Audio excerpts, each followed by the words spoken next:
उत्तरकाशी के धराली में आई हुई आपदा को करीब 4 महीने होने को हैं और आज 4 महीने के बाद सरकार के वहां पर राहत कार्यों की पोल कर्नल कोठियाल साहब ने बहुत बखूबी से खोल दी है।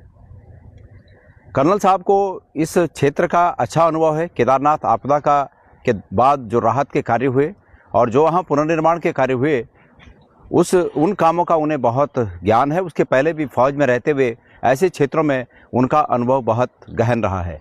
उनका ये बात कहना कि वहाँ पर अभी भी संख्या उन्होंने बताई करीब 150 के करीब लाशें दफन है और लाशों के ऊपर ही मलबा डालकर रोड को खोल दिया गया, उनको निकालने की कोशिश नहीं हुई। ये जो आरोप है ये बिल्कुल अपराध ही नहीं, अमानवीय है और अपराध भी है। एक अमानवीय अपराध है, इसको स्वीकार नहीं किया जा सकता।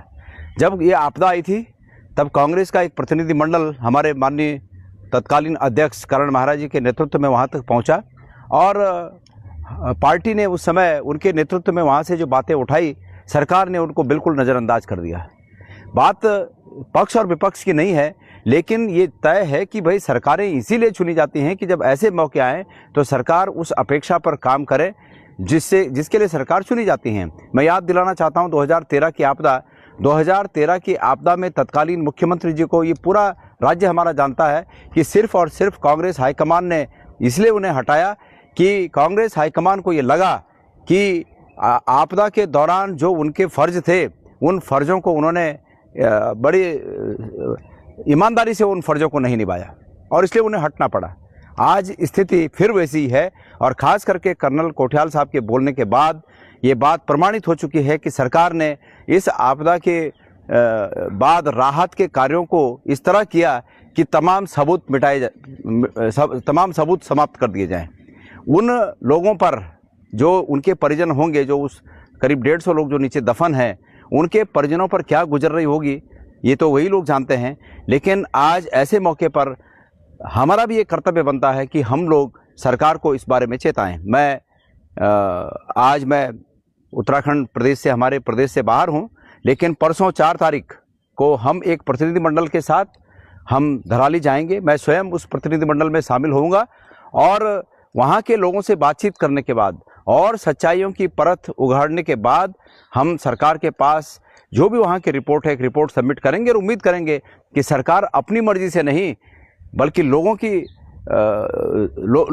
की इच्छा के अनुरूप, अपनी मर्जी से तो सरकार कर नहीं रही है, तो लोगों की मर्जी के अनुरूप, लोगों की मांग के अनुरूप सरकार वहाँ पर राहत के काम करे। जो लोगों को नुकसान हुआ है उनको राहत पहुँचाए।